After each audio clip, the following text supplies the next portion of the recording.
आज के इस वीडियो में हम लोग कोर वेब वाइटल्स के बारे में जानेंगे और ये जानेंगे कि क्यों कोर वेब वाइटल्स जरूरी होते हैं। इस वीडियो को लाइक जरूर कर देना और हाई एनर्जी को बरकरार रखना। बात कुछ ये होती है कि जो आपकी वेबसाइट है वो आईपैड में, आईफोन में, आपके एंड्रॉइड फोन में, सर्फेस प्रो 4 में, सबके सब डिवाइसेस में चलनी चाहिए, क्योंकि हमें अपनी वेबसाइट के थ्रू ओवरऑल सारे यूजर्स को एक अच्छा एक्सपीरियंस देना है। इस वीडियो में ये भी जानेंगे कि क्रोम के अंदर एक हिडन टूल होता है जिसका नाम लाइट हाउस होता है और किस तरह से आप उसको अपनी वेबसाइट को इनहांस करने में इस्तेमाल कर सकते हैं। तो नीचे कॉमेंट सेक्शन में लिख देना सिग्मा बैच ओपी। चलते हैं कंप्यूटर स्क्रीन में, let's roll the intro.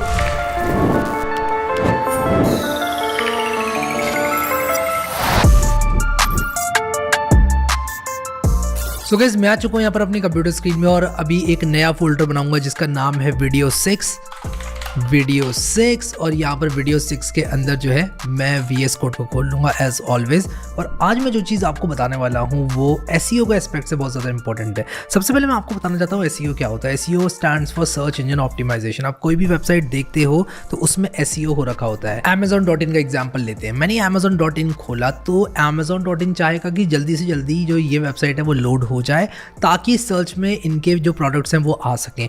Google एक सर्च इंजन है, गूगल की रिस्पॉन्सिबिलिटी है कि अच्छे से अच्छे पेजेस यूजर्स को दिखाए। तो गूगल सिर्फ उन पेजेस को दिखाना चाहेगा जो कि फास्ट होंगे, इंफॉर्मेशन बहुत अच्छी प्रेजेंट करते हों और उसी के साथ साथ उनमें कुछ चीजें ऐसी हों जो कि यूजर को अच्छे से अच्छा एक्सपीरियंस है। फॉर एग्जांपल लेटर से 2 पेजेस हैं। एक पेज ने बताया है मान लो डॉग फूड के बारे में, दूसरे पेज ने भी एग्जैक्टली वही बात डॉग फूड के बारे में बताई है, लेकिन इन दोनों में से जो पेज 2 है वो बहुत तेज लोड होता है, अच्छी तरह से लोड होता है, तो गूगल उसको ज्यादा प्रेफरेंस देगा। उसी के साथ साथ कोर वेब वाइटल्स होते हैं जो कि गूगल कंसीडर करता है 2 पेजेस को रैंक करने के लिए। सबसे पहले तो कंटेंट होता है। कंटेंट सबसे इंपॉर्टेंट है कि पेज पे आपके है क्या। अगर आपका कंटेंट अच्छा है तो may be core web vitals के बिना भी आपकी वेबसाइट रैंक कर सकती है। बट अगर आप कंपीट कर रहे हो एक ऐसे पेज के साथ जिसने same content, almost similar quality का कंटेंट प्रेजेंट किया है, तब आपके कोर वेब वाइटल्स देखे जाएंगे और अगर आपके कोर वेब वाइटल्स अच्छे हैं तो आपको प्रेफरेंस दी जाएगी। तो कोर वेब वाइटल्स में सबसे पहले आता है आपका CLS। आप इस वीडियो को यहाँ पर देखो जो कि मैंने web.dev वेबसाइट से चलाया हुआ है। आप देखो कि कोई आता है आपकी वेबसाइट पर और वो यहाँ पर कैंसिल करने के चक्कर में ऑर्डर, और गलती से जितनी देर में उसने कैंसिल किया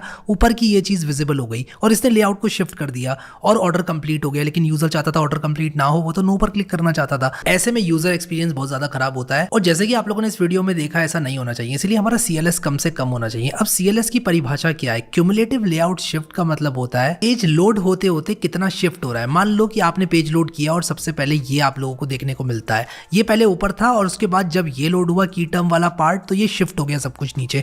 लेआउट शिफ्ट नहीं होना चाहिए। अगर आप लोग इमेजेस में विड्थ और हाइट लगाते हैं तो लेआउट शिफ्ट नहीं होगा। अगला मेट्रिक जिसकी बात हम करने जा रहे हैं वो है LCP and LCP stands for largest contextual paint. इसका मतलब हुआ कि यूजर अगर एक पेज व्यू कर रहा है तो उस पे सबसे बड़ा जो एलिमेंट है, फॉर एग्जांपल इसमें जो सबसे बड़ा पार्ट है वो ये वाला इमेज है, वो कितनी देर में लोड हो रहा है। मतलब पूरा पेज तो लोड होगा ही, लेकिन जो सबसे बड़ा दिखने वाला एलिमेंट है जो कि सबसे ज्यादा इंपॉर्टेंट है वो कितनी देर में लोड हो रहा है। web.dev और गूगल की माने तो एक अच्छा LCP स्कोर 2.5 सेकंड्स होना चाहिए, यानी कि 2.5 सेकंड में सबसे बड़ा एलिमेंट पेज का लोड हो जाना चाहिए। इसके बाद आता है तीसरा मेट्रिक जो है FID, which stands for first input delay. First input delay का मतलब यह है कि किसी भी यूजर ने अगर किसी इनपुट एलिमेंट पर क्लिक किया, जैसे कि बटन पर या किसी भी तरह का इनपुट दिया एक पेज पर, तो कितनी देर में वो इनपुट प्रोसेस होता है। फॉर एग्जांपल अगर आपने एक बटन पे क्लिक किया तो वो बटन क्लिक ब्राउजर कितनी देर में प्रोसेस करता है। और गूगल और web.dev की माने तो 100 मिलीसेकंड से कम में आपका जो इनपुट है वो प्रोसेस होना स्टार्ट हो जाना चाहिए। तो ये थे 3 कोर वेब वाइटल्स जो कि बहुत ज्यादा इंपॉर्टेंट है। आप लोग की जानकारी के लिए बता दूं कि ये जो कोर वेब वाइटल्स हैं ये अपडेट भी होते रहते हैं, बट ये 3 बहुत ज्यादा इंपॉर्टेंट है और आपको पता होने चाहिए। अब मैं आप लोगों को दिखाऊंगा कि लाइट हाउस रिपोर्ट क्या होती है और क्यों जनरेट करते हैं और ये तीनों कोर वेब वाइटल्स की वैल्यू वहां से किस तरह से मिलेगी। तो मैं आपको बताता हूं यहाँ पर अगर आप लोग राइट क्लिक करके इंस्पेक्ट करेंगे और आपका हो सकता है ये राइट साइड में आ रहा हो तो आप यहाँ क्लिक करके इसको नीचे ला सकते हैं। यहाँ क्लिक करके चाहें तो आप इसको दोबारा से यहाँ पर ला सकते हैं और यहाँ पर क्लिक करके आप इसको नीचे ला सकते हैं। मैं नीचे प्रेफर करता हूँ इसको क्योंकि मेरी आदत पड़ी हुई है स्टार्टिंग से इसको नीचे देखने की। अब यहाँ पर आप देखो लाइट हाउस का ऑप्शन आप लोग को देखने को मिल रहा है। लाइट हाउस बेसिकली एक रिपोर्ट आपको जनरेट करके देती है और आपको बताती है कि आपके HTML पेज में क्या क्या चीज़ें इंप्रूव हो सकती हैं। फॉर एग्जाम्पल मैं अगर यहाँ पर मोबाइल में देखना चाहता हूँ कि मोबाइल यूजर्स को मेरी वेबसाइट कैसी दिख रही है, तो मैं मोबाइल पर क्लिक करूँगा या फिर मैं डेस्कटॉप पे क्लिक करूंगा, मैं इस टैब को बंद करूंगा, मैं मोबाइल पर क्लिक करूंगा और यहाँ पर एनालाइज पेज लोड पे क्लिक करूंगा तो ये एक रिपोर्ट जनरेट करेगी लाइट हाउस मेरे लिए। आप लोग यहाँ पर देख सकते हैं कि एक रिपोर्ट जनरेट हो गई है। इसमें performance, accessibility, best practices, SEO और PWA ये सब चीज़ें दिखाई जा रही हैं। अब यहाँ पर आप देख सकते हो कि कुछ चीज़ें यहाँ पर रेड में दिखा रही हैं, यानी कि स्कोप ऑफ इंप्रूवमेंट है पेज में। अब यहाँ पर आप देखो ये बता रहे हैं कि यार प्रॉपर्ली साइज करो अपने इमेजेस को, 2.7 सेकंड फास्ट आपकी वेबसाइट लोड हो सकती है। तो ये सारे सजेशंस जो हैं वो आपको दिए जाते हैं लाइट हाउस के द्वारा और आप अगर इन सजेशंस को इनकॉर्पोरेट करोगे तो आपकी वेबसाइट काफ़ी बढ़िया लोड होगी और यूज़र को अच्छा एक्सपीरियंस देगी। अब आप देख सकते हो यहाँ पर लिखा है image elements do not have explicit width and height, तो आपको विड्थ एंड हाइट देनी चाहिए। इमेज का जो विड्थ एंड हाइट एट्रीब्यूट है जो कि हमने पिछले वीडियो में पढ़ा था वो यूज़ करना चाहिए ताकि आपके ब्राउज़र में रिजर्व हो जाए स्पेस। जब हम HTML में विड्थ और हाइट सेट करते हैं तो रिजर्व हो जाती है स्पेस ब्राउज़र में, वरना अगर हम लोग हाइट एंड विड्थ सेट नहीं करेंगे तो क्या होगा कि जो ब्राउज़र होगा हमारा उसको पता नहीं चलेगा कितनी स्पेस रिजर्व करनी है, और जितनी देर में CSS लोड होगी एकदम से नीचे को सारा पेज शिफ्ट हो जाएगा। तो हम नहीं चाहते कि हमारा पेज लोडिंग टाइम में शिफ्ट हो। अगर हमारा पेज शिफ्ट होना शुरू हो गया तो हम अगर मान लो यहाँ पर क्लिक करने वाले हैं तो गलती से जब ये शिफ्ट हो जाएगा नीचे तो हो सकता है हम यहाँ पर क्लिक कर बैठे। मान लो यहाँ पर एक इमेज आने वाली थी, मैं यहाँ पर क्लिक करने वाला हूँ और जितनी देर में मैंने क्लिक किया उसी दौरान ये इमेज लोड हो गई और ये सारा कंटेंट नीचे शिफ्ट हो गया और गलती से यहाँ क्लिक करने की बजाय मैं इमेज पे क्लिक कर दूंगा।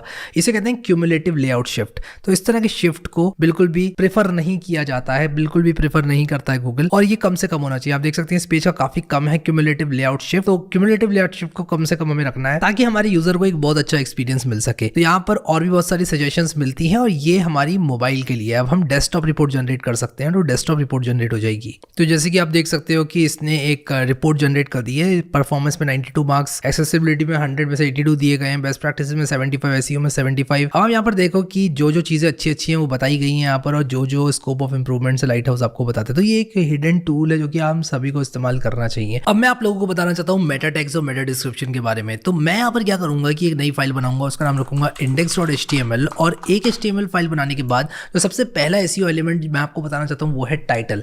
आपका टाइटल आपके पेज के कंटेंट को रिफ्लेक्ट अगर कर रहा है तो ये काफ़ी अच्छी SEO प्रैक्टिस है। जब जब आपका पेज चेंज हो रहा है आप टाइटल को इस तरह से बनाओ कि वो आपके पेज के कंटेंट को रिफ्लेक्ट करे, क्योंकि अगर आप लोग गूगल पे अपनी वेबसाइट चाहते हो तो वो टाइटल के हिसाब से आएगी। जो गूगल की इंडेक्स है, जैसे आप लोग मान लो यहाँ पर लिखते हो कोड विद हैरी, ठीक है, और आप इस तरह से लिखते हो तो ये जो चीज़ है ये टाइटल है पेज का, और ये टाइटल है पेज का जो कि YouTube वालों ने डाला हुआ है, ये टाइटल है पेज का जो कि Instagram वालों ने डाला हुआ है, ये टाइटल है पेज का जो कि GitHub वालों ने डाला हुआ है। तो टाइटल अगर डाला हुआ है पेज पर और टाइटल एक्चुअल में जो आपका कंटेंट है पेज का उसको रिफ्लेक्ट करता है ट्रूली, तब आपकी वेबसाइट बहुत अच्छी तरह से रैंक करेगी। अब यहाँ पर मान लो मैं कंटेंट डालता हूँ और मैं एक H1 डालता हूँ और यहाँ पर लिखता हूँ हैरी, और इसके बाद मान लो मैं यहाँ पर एक पैराग्राफ लिखता हूँ और यहाँ पर लॉरेम 45 लिखता हूँ। अब मैंने लॉरेम 45 क्यों लिखा, मैं व्यू वर्ड रैप कर लेता हूँ। 45 ही क्यों लिखा, ये एक बहुत अच्छा सवाल है। 45 मैंने इसलिए लिखा क्योंकि मैं आलसी हूँ और 4 और 5 जो है आसपास होते हैं, तो 4 और 5 दबा दिया मैंने। 23 भी लिखता हूँ मैं क्योंकि वो भी आसपास होते हैं, ठीक है, तो और कोई वजह नहीं है। अब मैं यहाँ पर जल्दी से इसको प्रीव्यू करूंगा, यहाँ पर ओपन इन ब्राउजर करूंगा, तो ये देखो ये कुछ इस तरह से दिख रहा है। अब ये डॉक्यूमेंट लिखा हुआ है, अगर मैंने ऐसे ही छोड़ दिया इसको तो ये अच्छी SEO प्रैक्टिस नहीं होगी। मैं यहाँ पर मान लो अबाउट हैरी लिख दूंगा और यहाँ पर लिख दूंगा कोड विद हैरी, जो भी मेरी वेबसाइट है, ठीक है। और ऐसा करने से क्या होगा कि जो टाइटल है मेरा वो यहाँ पर रिफ्लेक्ट कर जाएगा, जैसे कि आप लोग देख सकते हो। तो इस तरह के काम करने से क्या होगा कि मेरी वेबसाइट गूगल में दिखने के चांसेस बढ़ जाएंगे। इंस्पेक्ट करके मैं इसकी लाइट हाउस रिपोर्ट भी निकालूंगा और ये देखूंगा क्या क्या स्कोप ऑफ इंप्रूवमेंट्स है। अभी तो इसकी लाइट हाउस रिपोर्ट जो है बहुत बढ़िया आएगी क्योंकि इसमें कोई भी ऐसी चीज़ नहीं है जो कि मुझे इंप्रूव करनी चाहिए, लेकिन जब मैं इमेजेस वगैरह डालूंगा तो मुझे सजेशंस मिलेंगी, जैसे कि विड्थ डाल दो, हाइट डाल दो। उसी के साथ साथ आपको एक और ट्रिक बताता हूं मैं, जिससे कि आप किसी भी मोबाइल में आपकी वेबसाइट कैसे दिखती है ये आपको पता चल पाएगा। तो आप लोग यहाँ पर क्लिक करें, ये दिख रहा है आपको यहाँ पर कंप्यूटर, इस पर क्लिक करें और इसके बाद अगर आप इसमें रिस्पॉन्सिव चुनते हैं तो आप देख सकते हो कि किसी भी तरह के डिवाइस में कैसी आपकी वेबसाइट दिखेगी। तो आपकी वेबसाइट रिस्पॉन्सिव है कि नहीं ये आप यहाँ पर देख सकते हो ऐसे करके। अगर आप एक स्पेसिफिक डिवाइस में देखना चाहते हो, जैसे कि iPhone 12 Pro में आपकी वेबसाइट iPhone 12 Pro का जो रेजोल्यूशन है उसमें कुछ इस तरह से दिखेगी। अब आप ये मत कहना इसमें 15 क्यों नहीं है, 16 क्यों नहीं है, भाई 12 Pro मतलब बड़ा iPhone डिवाइस, समझ जाओ, ठीक है। इतने बड़े डिवाइस में आपकी वेबसाइट कैसी दिखेगी ये आप लोगों को बस सिंपली बताया जा रहा है, ठीक है। तो अब यहाँ पर आप लोग देख सकते हो कि Surface Pro 7 में कैसी दिखेगी, यहाँ पर क्लिक करके गूगल के फ़ोन्स में किस तरह से दिखेगी ये भी आपको पता लग सकता है। और आप अगर चाहते हो कि एक जनरल व्यू लेना चाहते हो आपकी भाई मेरी वेबसाइट रिस्पॉन्सिव डिवाइस में, किसी भी तरह के डिवाइस में, मान लो आईपैड में किस तरह से दिखेगी, तो अब यहाँ पर अगर आपका डिवाइस नहीं है तो आप रिस्पॉन्सिव चुन के अपने डिवाइस की अप्रॉक्सीमेट विड्थ निकाल लो। कुल मिला के सारे विड्थ के डिवाइसेस में आपकी वेबसाइट अच्छी दिखनी चाहिए। ये कैसे होता है ये भी आगे बताऊंगा इस कोर्स के अंदर ही। अब आप लोग यहाँ पर दोबारा क्लिक करते हो ना तो ये बंद हो जाता है, जो रिस्पॉन्सिव व्यू है ये बंद हो जाता है, और जैसे ये बंद हो जाता है आपकी वेबसाइट ऐसे दिखाई देती है। मैं इसको क्लोज कर दूंगा, वापस आऊंगा यहाँ पर। अब आपको मेटा टैग्स के बारे में बताता हूँ। यहाँ पर मैं मेटा जैसे ही लिखूंगा तो देखो यहाँ पर मेटा DESC आ रहा है, ठीक है। मेटा DESC पे क्लिक करूंगा और यहाँ पर मैं अपने पेज का डिस्क्रिप्शन दे सकता हूँ। मान लो मैं देता हूँ this is a page about, this is a page which contains description about Harry, ठीक है। और यहाँ पर आपका जो भी पेज कंटेंट है वो आप लिख दो, जो भी आप चाहते हो। जैसे कि मैं आपको दिखाता हूँ, मान लो आप लिखते हो व्हाट इज एसईओ, ठीक है, व्हाट इज एसईओ आपने लिखा हो। यहाँ पर देखो इस पेज ने ये मेटा डिस्क्रिप्शन डाला हुआ है, SEO stands for this in simple terms. अब जरूरी नहीं है कि एक सर्च इंजन आपके मेटा डीईएससी को पार्स करेगा ही नहीं करेगा। अगर उसको अच्छा लगा तो वो पार्स करके यहाँ पर रख लेगा आपके मेटा डीईएससी को। अगर आपने नहीं डाला है मेटा डीईएससी तो आपके कंटेंट से भी जनरेट किया जा सकता है मेटा डीईएससी। तो ये सर्च इंजन की जिम्मेदारी होती है, बिंग क्या करेगा, गूगल क्या करेगा, ये हमें नहीं पता। बट हमारी तरफ से हमारा पेज एकदम टू द पॉइंट होना चाहिए, खासकर अगर हम ब्लॉग लिख रहे हैं और हम चाहते हैं कि हमारा ऑर्गेनिकली रैंक करे पेज। तो यहाँ पर आप देख सकते हो कि मेटा डीईएससी मैंने लगाया।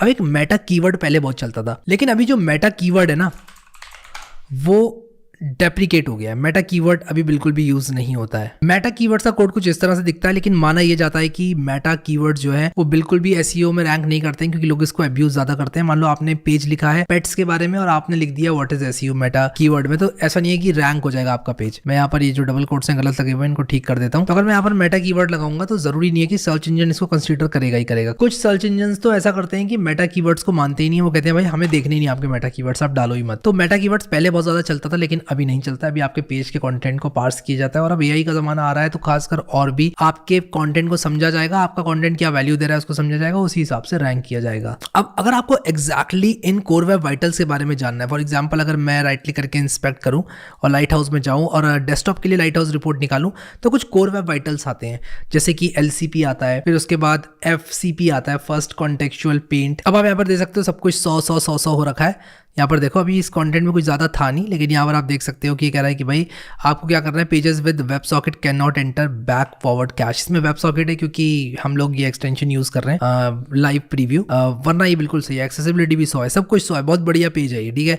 PWA होती है प्रोग्रेसिव वेब एप्स, जिसको हम अभी नहीं बनाएंगे, लेकिन आप यहाँ पर देखो कि first contextual paint, largest contextual paint, total blocking time, cumulative layout shift, speed index, इन सब के बारे में अगर आप लोग जानना चाहते हैं, जैसे कि फर्स्ट कॉन्टेक्चुअल पेंट क्या होता है कि जो यूजर को दिखने वाला है वो कितनी देर में पेंट हो गया ब्राउजर पे, तो ये चीज अगर आप लोग देखना चाहते हो तो आप लोगों को web.dev में जाना होगा। web.dev एक बहुत अच्छी वेबसाइट है इन सब चीजों के बारे में जो बात करती है, और आप यहाँ पर देख सकते हो कि ये इसके बारे में बातें करते रहते हैं, आप सीख सकते हो यहाँ पर इन सब चीज़ों के बारे में, क्या चीज़ क्या होती है। PWA सीखना चाहते हो तो आप PWA सीख सकते हो।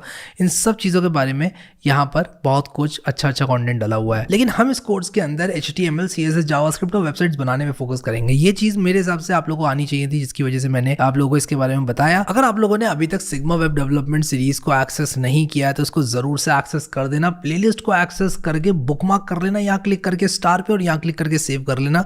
अभी के लिए इस वीडियो में इतना ही guys. Thank you so much guys for watching this video and I will see you next time.